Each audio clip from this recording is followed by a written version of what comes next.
आज हम आपको यह बिल्कुल नहीं कहेंगे कि यह सारे क्वेश्चन महत्वपूर्ण हैं, आपके परीक्षा में आ सकते हैं, इसे आप लोग याद कर लो, बल्कि आज हम पूरे दावा के साथ यह कह सकते हैं कि यही सारे क्वेश्चन आपके परीक्षा में आएंगे, चाहे जैसे भी हो आप लोग इसे कंठस्थ कर लो। हम पूरे गारंटी के साथ, पूरे दावा के साथ कह सकते हैं कि यही सारे क्वेश्चन आपके परीक्षा में आएंगे। तो हम उम्मीद करते हैं कि आप लोगों को हम पर जरूर भरोसा होगा, टारगेट बोर्ड यूट्यूब चैनल पर भरोसा होगा, इस साल भर के मेहनत पर भरोसा होगा, तो आप लोग इस सारे क्वेश्चन को जरूर याद कर लेंगे। तो चलिए बिना समय गवाए हम शुरू करते हैं और आज के इस वीडियो में हम आपको जितने सारे भी क्वेश्चन बताएंगे, सारे क्वेश्चन आपके परीक्षा में सीधे सीधे टकराएगा। तो उम्मीद करते हैं कि आप सभी लोग इस वीडियो को शुरू से लेकर के अंत तक जरूर देखिएगा। तो चलिए हम शुरू करते हैं, लेकिन इसके पहले यदि आप लोग चैनल को सब्सक्राइब नहीं किए हैं तो जल्दी से फटाफट से आप लोग चैनल को सब्सक्राइब कर लीजिए, ताकि आगे के हर एक वीडियो का नोटिफिकेशन आपको मिल सके। और साथ ही साथ हम आपको बता दें कि अब गेस क्वेश्चन भी लगभग पूरा हो गया है। अब बहुत जल्द गेस क्वेश्चन आपके पास पहुंच जाएगा और गेस क्वेश्चन में हम सिर्फ क्वेश्चन नहीं बल्कि क्वेश्चन के साथ साथ आंसर भी प्रोवाइड कराएंगे, जो कि आपके परीक्षा में सीधे सीधे टकराएगा। तो क्या आप लोग गेस क्वेश्चन परचेज करने के लिए तैयार हैं? जल्दी से आप लोग कमेंट में बताइए कि हाँ सर हम गेस क्वेश्चन लेंगे। फटाफट से आप लोग कमेंट में भर दीजिए कि हाँ सर किनको किनको गेस क्वेश्चन चाहिए। फटाफट से आप लोग कमेंट में भर दीजिए और चलिए सीधे हम लोग बढ़ते हैं पहले नंबर क्वेश्चन की तरफ। तो पहला नंबर क्वेश्चन आपके स्क्रीन पे शो हो रहा है। यदि आप लोग इसका सही जवाब जानते हैं तो फटाफट से नीचे कमेंट में बताइए तारों के टिमटिमाने का कारण क्या है। पहला नंबर क्वेश्चन बहुत ज्यादा महत्वपूर्ण क्वेश्चन है। तो चलिए बताइए पहला नंबर क्वेश्चन, तारों के टिमटिमाने का कारण क्या है? तो पहला का सही जवाब हो जाएगा वायुमंडलीय अपवर्तन। पहला का सी ऑप्शन सही जवाब होगा। चलिए दूसरा नंबर क्वेश्चन कह रहा है कि खिलौनों में किस सेल का उपयोग होता है? दूसरा नंबर क्वेश्चन कौन सा जवाब सही होगा? तो दूसरा का ए नंबर ऑप्शन सही होगा, सूखा सेल का उपयोग होता है। चलिए उसके बाद तीसरा नंबर क्वेश्चन कह रहा है कि लेंस की फोकस दूरी और वक्रता त्रिज्या में क्या संबंध होता है? तो आप सभी लोग जानते हैं कि फोकस दूरी और वक्रता त्रिज्या में F बराबर R/2 का संबंध होता है, यानी तीसरा का बी नंबर ऑप्शन सही जवाब होगा। चलिए चौथा नंबर क्वेश्चन बताइए, निम्न में किस माध्यम का अपवर्तनांक अधिक होता है? चौथा number question most VVI question है, जल्दी से बताइए चौथा का सही जवाब क्या होगा? तो आप लोगों को पता होगा कि हीरा का अपवर्तनांक सबसे ज्यादा होता है, तो चौथा का डी ऑप्शन सही होगा। चलिए पांचवा नंबर क्वेश्चन, श्वेत प्रकाश का कौन सा रंग किसी प्रिज्म से गुजरने के बाद सबसे कम झुकता है? तो पांचवा का सही जवाब क्या होगा?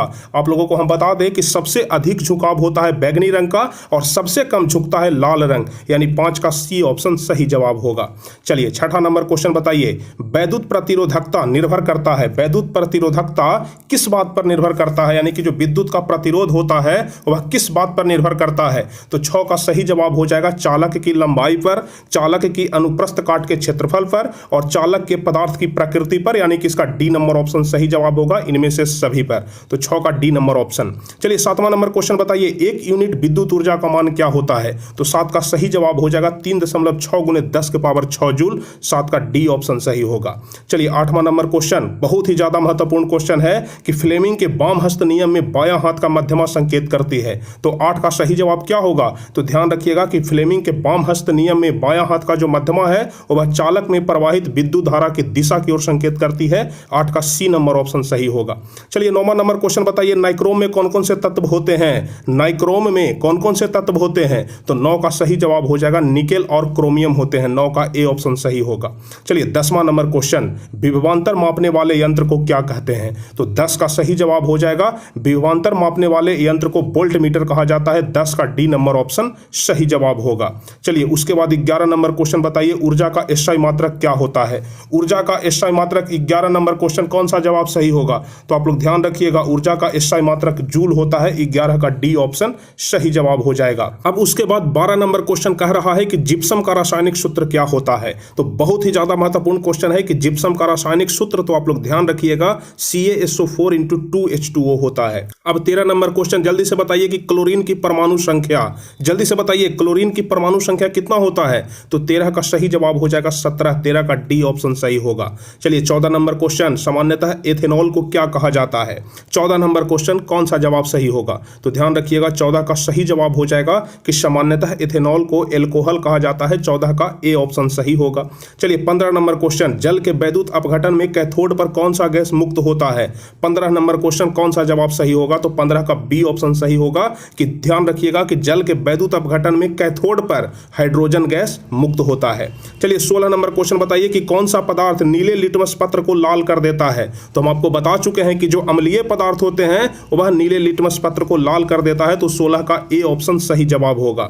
चलिए 17 नंबर क्वेश्चन बहुत ही ज्यादा महत्वपूर्ण क्वेश्चन है कि मिल्क ऑफ मैग्नीशिया का पीएच मान क्या होता है। तो 17 का सही जवाब हो जाएगा 10.5 होता है। 17 का डी ऑप्शन सही होगा। चलिए 18 नंबर क्वेश्चन बताइए कि निम्न में से कौन सा धातु अत्यधिक अभिक्रियाशील है। 18 नंबर क्वेश्चन, तो 18 का सही जवाब हो जाएगा सोडियम। ध्यान रखिएगा, यानी कि Na, सोडियम का संकेत Na होता है। तो 18 का बी ऑप्शन सही होगा। चलिए 19वां नंबर क्वेश्चन, ब्यूटेनॉन एक कार्बनिक यौगिक है जिसका प्रकार्यात्मक समूह क्या होता है। तो 19 का सही जवाब आप लोग ध्यान रखिएगा एल्डिहाइड अम्ल होता है। ध्यान रखिएगा 19 का बी ऑप्शन सही जवाब होगा।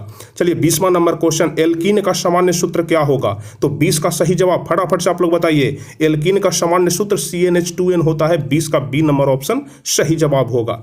चलिए 21 नंबर क्वेश्चन, समूह में ऊपर से नीचे जाने पर परमाणु आकार में क्या परिवर्तन होता है। तो आप लोग ध्यान रखेंगे कि जब समूह में ऊपर से नीचे की तरफ बढ़ते हैं तो परमाणु आकार में क्या परिवर्तन होता है। तो परमाणु साइज बढ़ता है। ध्यान रखिएगा 21 का ए ऑप्शन सही जवाब होगा। चलिए 22 नंबर क्वेश्चन, ध्यान रखिएगा 22 नंबर क्वेश्चन बहुत ज्यादा महत्वपूर्ण है। कह रहा है कि Pb प्लस CuCl2 जब अभिक्रिया करता है तो PbCl2 प्लस में Cu बना रहा है। तो कह रहा है कि उपयुक्त रासायनिक अभिक्रिया कौन है। तो सबसे पहले तो आप लोग देखिए यहां पर कि Cu को विस्थापित कर रहा है। पहले Cu Cl के साथ में था, लेकिन अब Cu अलग हो गया, यानी कि Cu को विस्थापित कर दिया। तो जैसे ही विस्थापित किया, यानी कि यह विस्थापन अभिक्रिया है। 22 का ए नंबर ऑप्शन सही जवाब होगा। चलिए 23 नंबर क्वेश्चन बताइए कि जस्ता तथा जो तनु हाइड्रोक्लोरिक अम्ल होता है, अगर दोनों के बीच अभिक्रिया कराएंगे तो दोनों के बीच अभिक्रिया के फलस्वरूप कौन सा गैस निकलता है। जस्ता तथा तनु हाइड्रोक्लोरिक अम्ल, जल्दी से बताइए 23 नंबर क्वेश्चन। तो 23 का सी ऑप्शन सही जवाब होगा कि हाइड्रोजन गैस निकलता है। 23 का सी ऑप्शन सही होगा। चलिए 24 नंबर क्वेश्चन बताइए कि सूर्य तथा अन्य तारों की विशाल ऊर्जा के स्रोत हैं। सूर्य तथा अन्य तारों की विशाल ऊर्जा के स्रोत कौन है। तो 24 का ए ऑप्शन सही जवाब हो जाएगा नाभिकीय संलयन। ध्यान रखिएगा। अब चलिए 25वां नंबर क्वेश्चन, इनमें से दर्पण का सूत्र कौन है। फटाफट से आप लोग कमेंट करके बताइए कि इनमें से दर्पण का सूत्र कौन है। 25 नंबर क्वेश्चन, तो 25 का सही जवाब कौन सा होगा। ध्यान रखिएगा ए number option 1/v plus 1/u बराबर 1/f हो जाएगा। अब चलिए 26 नंबर क्वेश्चन क्या कह रहा है, आप लोग जल्दी से बताइए। कह रहा है कि तारों के टिमटिमाने की व्याख्या किस सिद्धांत पर आधारित है। 26 नंबर क्वेश्चन, तो ध्यान रखिएगा कि तारों के टिमटिमाने की जो व्याख्या है वह अपवर्तन के सिद्धांत पर आधारित है। तो 26 का ए नंबर ऑप्शन सही जवाब हो जाएगा। चलिए अब हम लोग 27 नंबर क्वेश्चन की तरफ बढ़ते हैं, जो कि एक बहुत ही ज्यादा लाजवाब क्वेश्चन है, महत्वपूर्ण क्वेश्चन है। कह रहा है कि किसी बल्ब में 1 मिनट में 120 कूलम्ब आवेश प्रवाहित हो रहा है तो विद्युत धारा का मान क्या होगा।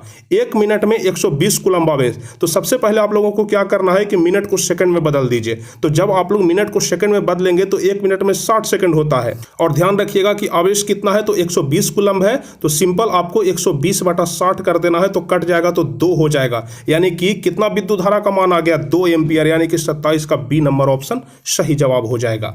चलिए उसके बाद 28 नंबर क्वेश्चन बताइए कि वह कौन सा उपकरण है जिसमें धन और ऋण का चिन्ह नहीं होता है। जल्दी से बताइए कि किस उपकरण में धन और ऋण का चिन्ह नहीं होता है। तो 28 का सही जवाब हो जाएगा कि कुंडली में। ध्यान रखिएगा कि कुंडली में धन और ऋण का चिन्ह नहीं होता है। चलिए 29 नंबर क्वेश्चन, विद्युत चुंबकीय प्रेरण की खोज किसने की थी। 29 नंबर क्वेश्चन बहुत ज्यादा लाजवाब क्वेश्चन है कि विद्युत चुंबकीय प्रेरण की खोज किसने की थी। तो ध्यान रखिएगा ए नंबर ऑप्शन सही जवाब होगा फैराडे ने। उसके बाद 30वां नंबर क्वेश्चन, अवतल लेंस का आवर्धन m बराबर क्या होता है। तो आप लोगों को हम फिजिक्स में पढ़ा चुके हैं कि m बराबर क्या होता है। तो ध्यान रखिएगा m बराबर v/u होता है। 30 का डी ऑप्शन सही जवाब हो जाएगा। m बराबर v/u होता है, ध्यान रखिएगा आप लोग। चलिए 30वां के बाद हम लोग देखेंगे 31 नंबर क्वेश्चन, मानव नेत्र में किस प्रकार का लेंस होता है या फिर लेंस नहीं होता है। जल्दी से आप लोग बताइए मानव नेत्र में कौन सा लेंस होता है। 31 का सही जवाब हो जाएगा कि मानव नेत्र में उत्तल लेंस होता है। 31 का सी ऑप्शन सही होगा। अब चलिए हम लोग 32 नंबर क्वेश्चन देखेंगे कि मानव नेत्र में वस्तु का प्रतिबिंब निम्नलिखित में से किस भाग पर बनता है। लेकिन यहां पर तो सारे ऑप्शन ही गलत है, गलत टाइप हो गया है। ध्यान रखिएगा इसका सही जवाब हो जाएगा रेटिना पर। मानव नेत्र में किसी भी वस्तु का प्रतिबिंब जो है वह कहां पर बनता है, तो रेटिना पर बनता है। तो 32 का ऑप्शन गलत है, हम इसको सुधरवा देंगे। चलिए उसके बाद 33 नंबर क्वेश्चन बताइए कि विद्युत जनित्र का सिद्धांत आधारित है। विद्युत जनित्र का सिद्धांत है वह किस चीज पर आधारित है। तो 33 का सही जवाब क्या हो जाएगा, ध्यान रखिएगा यहां पर 33 का सही जवाब हो जाएगा सी नंबर ऑप्शन कि विद्युत चुंबकीय प्रेरण पर। 33 का सी ऑप्शन सही होगा। चलिए 34 नंबर क्वेश्चन, जिस वस्तु से प्रकाश निकलता है उसे क्या कहा जाता है। बहुत ही ज्यादा लाजवाब क्वेश्चन है 34 नंबर। तो ध्यान रखिएगा कि उसे प्रकाश स्रोत कहते हैं। लघुत्तरीय में डिफिनेशन भी पूछ सकता है कि प्रकाश स्रोत किसे कहते हैं, ध्यान रखिएगा। चलिए 35 नंबर क्वेश्चन बताइए, 1 जूल और और 1 सेकंड के अनुपात को क्या कहते हैं? 1 जूल और 1 सेकंड के अनुपात को, तो ध्यान रखिएगा कि 1 जूल बटा 1 सेकंड, इस अनुपात को हम लोग क्या कहते हैं?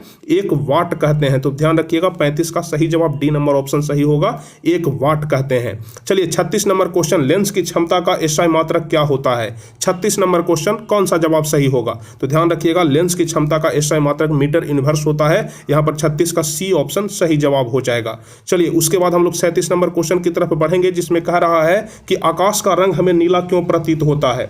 आकाश का रंग हमें नीला क्यों प्रतीत होता है? तो ध्यान रखिएगा इसका सही जवाब कौन सा होगा? तो आप लोग ध्यान रखिएगा 37 का सही जवाब कौन सा होगा? बी नंबर ऑप्शन होगा कि प्रकाश के प्रकीर्णन के कारण ही हमें आकाश का रंग नीला दिखाई पड़ता है। 37 का बी नंबर ऑप्शन सही जवाब हो जाएगा। चलिए उसके बाद 38 नंबर क्वेश्चन कह रहा है कि 1 किलोवाट घंटा किसके बराबर होता है? 38 नंबर क्वेश्चन, कौन सा जवाब सही होगा? तो आप लोग ध्यान रखिएगा कि 38 का ए ऑप्शन सही होगा कि 3.6 गुने 10 के पावर 6 जूल। 1 किलोवाट बराबर क्या होता है? 3.6 गुने 10 के पावर 6 जूल। अब चलिए हम लोग 39 नंबर क्वेश्चन देख लेते हैं, जिसमें कह रहा है कि नीचे दी गई अभिक्रिया में कौन सा कथन सही है? 2Cu प्लस O2 से बन रहा है 2CuO। तो यहां पर कह रहा है कि कौन सा कथन सही है? तो ध्यान से आप लोग पहले इसको समझ लीजिए, उसके बाद आप लोग बताइएगा इसका आंसर। हम आपको बता चुके हैं कि चाहे कोई भी तत्व अगर ऑक्सीजन से जाकर के मिलता है तो उसका ऑक्सीकरण हो जाता है। तो यहां पर Cu ऑक्सीजन के साथ जाकर के मिल रहा है, यानी कि कॉपर का ऑक्सीकरण हो रहा है। 39 का ए ऑप्शन सही जवाब हो जाएगा। अब चलिए उसके बाद 40 नंबर क्वेश्चन कह रहा है कि समीकरण CaCO3 से बन रहा है CaO प्लस CO2 और कह रहा है कि यह किस प्रकार का समीकरण है, या फिर कह सकते हैं कि यह किस प्रकार की अभिक्रिया है। तो देखिए यहां पर ध्यान से 1 से 2 बन रहा है। 1 से क्या बन रहा है? 2 बन रहा है। और हम आपको बता चुके हैं कि जब 1 से 2 बन रहा है तो उसे हम लोग वियोजन अभिक्रिया कहते हैं। 40 का ए ऑप्शन सही होगा। चलिए उसके बाद 41 नंबर क्वेश्चन कह रहा है कि हमारे शरीर में पीएच कितने परास के बीच कार्य करता है? तो 41 का सही जवाब आप लोग ध्यान रखिएगा 7.0 से 7.8 परास के बीच कार्य करता है। 41 का बी नंबर ऑप्शन। चलिए उसके बाद 42 नंबर क्वेश्चन बताइए कि निम्न में कौन सा पदार्थ ऑक्सीजन के साथ संयोग नहीं करता है? तो 42 का सही जवाब ध्यान रखिएगा कि जो सोना होता है वह कभी भी ऑक्सीजन के साथ संयोग नहीं करता। अगर सोना ऑक्सीजन के साथ संयोग करता तो फिर सोना का आभूषण कोई नहीं बनवाता, क्योंकि सोना का आभूषण अगर ऑक्सीजन के साथ संयोग करता तो वह अभिक्रिया कर लेता। लेकिन सोना जो है वह ऑक्सीजन के साथ अभिक्रिया नहीं करता है, इसलिए लोग सोने का आभूषण बनवाते हैं। 42 का बी नंबर ऑप्शन सही जवाब हो जाएगा। चलिए 43 नंबर क्वेश्चन, वायुमंडल में CO2 गैस की उपस्थिति कितना है? 43 नंबर क्वेश्चन, जो कि एक बहुत ही ज्यादा मस्त क्वेश्चन है, लाजवाब क्वेश्चन है। तो जल्दी से बताइए 43 नंबर क्वेश्चन। तो 43 का सी ऑप्शन सही हो जाएगा। वायुमंडल में CO2 यानी कार्बन डाइऑक्साइड 0.03% है। चलिए उसके बाद 44 नंबर क्वेश्चन, जो कि एक बहुत ही ज्यादा आसान क्वेश्चन है। सल्फ्यूरिक अम्ल का अणुसूत्र क्या होता है? तो सल्फ्यूरिक अम्ल का अणुसूत्र होता है H2SO4। 44 का बी ऑप्शन सही होगा। चलिए 45 नंबर क्वेश्चन, कैल्शियम सल्फेट अर्धहाइड्रेट या फिर जिसको हेमीहाइड्रेट भी बोलते हैं, उसका दूसरा नाम क्या है? तो 45 का सही जवाब हो जाएगा प्लास्टर ऑफ पेरिस। ध्यान रखिएगा कैल्शियम सल्फेट अर्धहाइड्रेट का दूसरा नाम प्लास्टर ऑफ पेरिस है। उसके बाद 46 नंबर क्वेश्चन कह रहा है कि एथेनॉल का क्रियाशील मूलक कौन सा है? 46 नंबर क्वेश्चन, तो ध्यान रखिएगा एथेनॉल का क्रियाशील मूलक OH होता है। 46 का ए ऑप्शन सही होगा। चलिए 47 नंबर क्वेश्चन बताइए, पोटेशियम की परमाणु संख्या। पोटेशियम जिसका संकेत K होता है, जिसकी परमाणु संख्या आप लोगों को बताना है। तो 47 का सही जवाब हो जाएगा 19। ध्यान रखिएगा पोटेशियम की परमाणु संख्या 19। चलिए उसके बाद 48 नंबर क्वेश्चन कह रहा है कि निम्न में दुर्बल अम्ल कौन सा है? 48 नंबर क्वेश्चन, तो 48 का सही जवाब हो जाएगा CH3COOH। यह एक दुर्बल अम्ल है। 48 का डी ऑप्शन सही होगा। चलिए 49 नंबर क्वेश्चन कह रहा है कि किसी जीव की जीनी संरचना क्या कहलाता है? तो 49 का सही जवाब कौन सा होगा? ध्यान रखिएगा किसी भी जीव की जीनी संरचना को जीन प्रारूप या जीनोटाइप बोलते हैं। 49 का बी ऑप्शन सही होगा। चलिए 50 नंबर क्वेश्चन बताइए कि जो कवक होता है उसमें पोषण की कौन सी विधि होता है? बताइए कवक में पोषण की कौन सी विधि है? तो 50 का सही जवाब हो जाएगा मृतजीवी। ध्यान रखिएगा यह मरे हुए जीव जंतुओं के शरीर से अपना भोजन लेता है, इसलिए जो कवक है वह मृतजीवी पोषण का उदाहरण है। चलिए उसके बाद 51 नंबर क्वेश्चन बताइए, भोजन का पचना किस प्रकार की अभिक्रिया है? तो 51 का सही जवाब आप लोग ध्यान रखिएगा, भोजन का पचना उपचयन अभिक्रिया है। 51 का ए ऑप्शन सही होगा।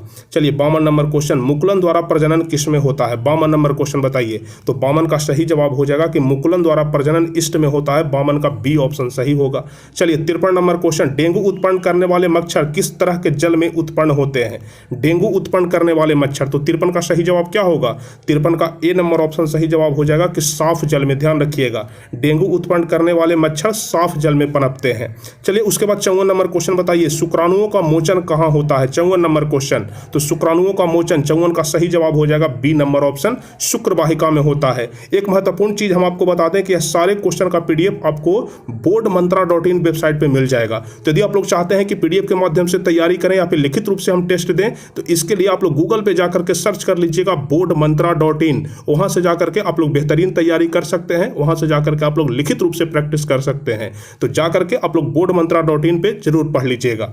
चलिए उसके बाद 55 नंबर क्वेश्चन हम लोग देख लेते हैं। तो 55 नंबर क्वेश्चन कह रहा है कि अनुवांशिक गुणों का संदेश कौन होता है? अनुवांशिक गुणों का संदेश, तो 55 का सही जवाब हो जाएगा डीएनए अणु में होता है। ध्यान रखिएगा। चलिए 56 नंबर क्वेश्चन, शुक्राणु का निर्माण होता है। शुक्राणु का निर्माण किस चीज में होता है? तो 56 का सही जवाब हो जाएगा वृषण में होता है। ध्यान रखिएगा, 56 का ए ऑप्शन सही जवाब होगा। चलिए 57 नंबर क्वेश्चन, मछली के हृदय में कोष्ठों की संख्या कितनी होती है? तो 57 का सही जवाब हो जाएगा कि मछली के हृदय में 2 कोष्ठ होते हैं। 57 का ए ऑप्शन सही होगा। अब चलिए आप लोग फटाफट से 58 नंबर क्वेश्चन का सही जवाब बताइए। कह रहा है कि किसी माध्यम में छोटे छोटे जो कण होते हैं उसके निलंबन को क्या कहा जाता है? तो 58 का सही जवाब कोलाइड हो जाएगा। ध्यान रखिएगा, किसी माध्यम में छोटे छोटे कणों के निलंबन को क्या कहते हैं? तो कोलाइड कहते हैं। चलिए 59 नंबर क्वेश्चन कह रहा है कि मानव शरीर का प्रतिरोध कितना होता है? मानव शरीर का प्रतिरोध, यह बहुत ही ज्यादा महत्वपूर्ण क्वेश्चन है। तो ध्यान रखिएगा, 59 का सही जवाब हो जाएगा 10,000 ओम। ध्यान रखिएगा, मानव शरीर का प्रतिरोध 10,000 ओम होता है। लेकिन अगर मानव शरीर भींगा हुआ रहे तो फिर 1000 हो जाता है। दोनों तरह के प्रश्न को आप लोग ध्यान रखिएगा, भींगा हुआ और सूखा हुआ। यहां पर नॉर्मली हम सूखा हुआ बता रहे हैं कि 10,000 ओम होता है। चलिए 60 नंबर क्वेश्चन बताइए कि किसी बल्ब में 220 वोल्ट पर 2 एम्पियर की धारा प्रवाहित हो रही है, तो फिलामेंट का प्रतिरोध। यहां पर आपसे प्रतिरोध पूछा जा रहा है, यानी कि रेसिस्टेंस आर बराबर पूछा जा रहा है। हम आपको एक सूत्र बताए थे, ओम का नियम क्या बताए थे? V बराबर IR हम आपको बता चुके हैं। तो R बराबर क्या हो जाएगा? V बटे I हो जाएगा। तो अब आप लोग देख लीजिए, V का मान कितना दिया हुआ है? 220 दिया हुआ है। I यानी विद्युत धारा का मान कितना दिया हुआ है? 2 दिया हुआ है। अब आप लोग इसको कैलकुलेट कर लीजिए, तो 2 से अगर डिवाइड करेंगे तो क्या हो जाएगा? 110 हो जाएगा। तो इसका सही जवाब 110, यानी कि कौन सा ऑप्शन सही होगा? 60 का यहाँ पर कौन सा जवाब सही होगा? तो यहाँ पर 110 तो है ही नहीं, चारों ऑप्शन गलत है। तो 60 का सही जवाब 110 हो जाएगा। आप लोग ध्यान रखिएगा, ऑप्शन गलत है, इसको हम सुधरवाने का प्रयास करेंगे। चलिए उसके बाद हम लोग 61 नंबर क्वेश्चन की तरफ हम लोग बढ़ते हैं। तो 61 नंबर क्वेश्चन क्या कह रहा है? ओम के नियम निहित है। ओम के नियम क्या है? जल्दी से बताइए। अभी हम आपको बता चुके हैं, ओम का नियम V बराबर IR होता है। तो 61 का सही जवाब ध्यान रखिएगा बी नंबर ऑप्शन हो जाएगा। उसके बाद चलिए 62 नंबर क्वेश्चन देखते हैं, जिसमें कह रहा है कि विद्युत धारा की प्रबलता का SI मात्रक क्या होता है? तो विद्युत धारा की प्रबलता का SI मात्रक, 62 का सही जवाब ए नंबर ऑप्शन होगा, एम्पियर होता है। अब उसके बाद 63 नंबर क्वेश्चन बताइए, निर्गत किरण एवं अभिलंब के बीच के कोण को क्या कहते हैं? तो 63 का सही जवाब आप लोग ध्यान रखिएगा कि निर्गत किरण एवं अभिलंब के बीच के कोण को निर्गत कोण कहते हैं। 63 का सी ऑप्शन सही जवाब होगा। चलिए 64 नंबर क्वेश्चन बताइए, 1 मीटर फोकस दूरी वाले उत्तल लेंस की क्षमता क्या होगी? तो आप लोग इसका सही जवाब ध्यान रखिएगा कि अगर फोकस दूरी 1 मीटर है तो उसकी क्षमता 1 डायऑप्टर होगी, यानी 64 का कौन सा जवाब सही होगा? बी नंबर ऑप्शन सही जवाब हो जाएगा। चलिए अगला नंबर क्वेश्चन बताइए, मानव नेत्र के लिए दृष्टि का अस्थायित्व कितना होता है? इसका सही जवाब क्या होगा? तो ध्यान रखिएगा कि मानव नेत्र के लिए दृष्टि का अस्थायित्व 1/10 सेकंड होता है। ध्यान रखिएगा, 65 का ए ऑप्शन सही होगा। अब उसके बाद अगला नंबर क्वेश्चन कह रहा है कि दूरदृष्टि दोष वाले मनुष्य के चश्मे में क्या होता है? दूरदृष्टि दोष वाले मनुष्य के चश्मे में ध्यान रखिएगा उत्तल लेंस होता है। दूर में उत्तल, निकट में अवतल। ध्यान रखिएगा आप लोग, 67 का बी ऑप्शन सही होगा। चलिए अगला नंबर क्वेश्चन बताइए, लघु पतन के समय परिपथ में विद्युत धारा का मान बहुत कम हो जाता है कि बहुत अधिक हो जाता है? तो हम आपको बार बार बताए हैं कि लघु पतन जब होता है उस समय विद्युत परिपथ में विद्युत धारा का मान बहुत अधिक बढ़ जाता है। तो 68 का सी ऑप्शन सही होगा। अब चलिए अगला नंबर क्वेश्चन बताइए, कह रहा है कि कैगा नाभिकीय विद्युत संयंत्र किस राज्य में स्थित है? जल्दी से बताइए कि कैगा नाभिकीय विद्युत संयंत्र किस राज्य में स्थित है? तो सही जवाब ध्यान रखिएगा आप लोग, कर्नाटक में। 70 का बी ऑप्शन सही जवाब होगा। चलिए 71 नंबर क्वेश्चन कह रहा है कि किसी वस्तु का आवर्धित प्रतिबिंब बनता है। जल्दी से बताइए कि किस दर्पण से किसी वस्तु का आवर्धित प्रतिबिंब बनता है? तो 71 का सही जवाब ए नंबर ऑप्शन होगा, अवतल दर्पण से। ध्यान रखिएगा। अब उसके बाद 72 नंबर क्वेश्चन कह रहा है कि डायनेमो से किस प्रकार की धारा प्राप्त होती है? तो यह बहुत ज्यादा आसान है कि डायनेमो से दृष्ट धारा प्राप्त होती है। चलिए उसके बाद हम लोग 73 नंबर क्वेश्चन देखेंगे कि विद्युत बल्ब के फिलामेंट में किस तत्व का उपयोग होता है। 73 नंबर क्वेश्चन, तो ध्यान रखिएगा कि विद्युत बल्ब के फिलामेंट में टंगस्टन का उपयोग होता है। 73 का ए ऑप्शन सही होगा। चलिए 74 नंबर क्वेश्चन कह रहा है कि अवक्षेपण अभिक्रिया से किस प्रकार का लवण प्राप्त होता है। 74 नंबर क्वेश्चन, तो 74 का बी ऑप्शन सही होगा कि अवक्षेपण अभिक्रिया से अविलेय लवण प्राप्त होता है। ध्यान रखिएगा 74 का सही जवाब कौन सा होगा, तो बी ऑप्शन सही जवाब हो जाएगा।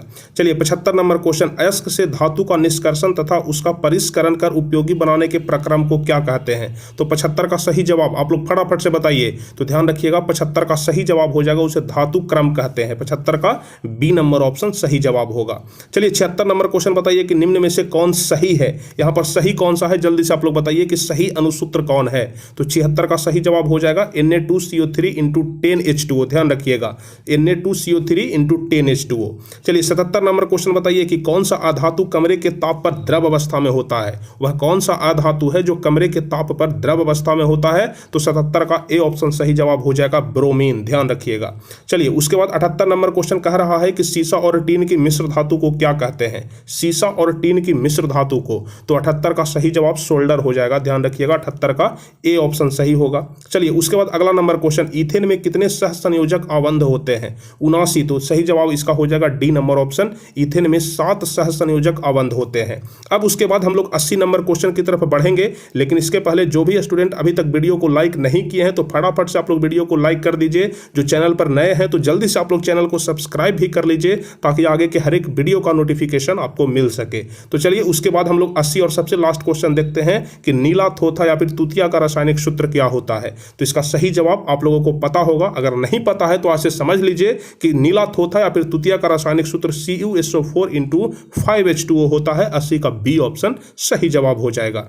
तो कुल मिलाकर के हम आपको आज जो 80 क्वेश्चन बताए यह परीक्षा के लिए बहुत बहुत बहुत ज्यादा महत्वपूर्ण है। हम कहें तो इसी में से आएगा या फिर कहें तो यही आएगा। उम्मीद करते हैं कि आप लोग हमारी बातों को अच्छे तरीके से समझ रहे होंगे।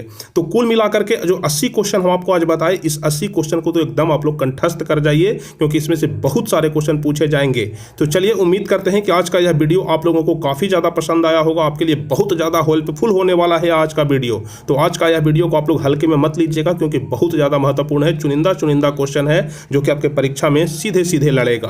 तो चलिए इसी तरह के वीडियो के लिए आप लोग फटाफट से चैनल को सब्सक्राइब कर दीजिए। अगर वीडियो को लाइक नहीं किए हैं तो जल्दी से आप लोग वीडियो को लाइक कर दीजिए। फिर मिलते हैं हम आपसे अगले क्लास में, तब तक के लिए जय हिंद, धन्यवाद।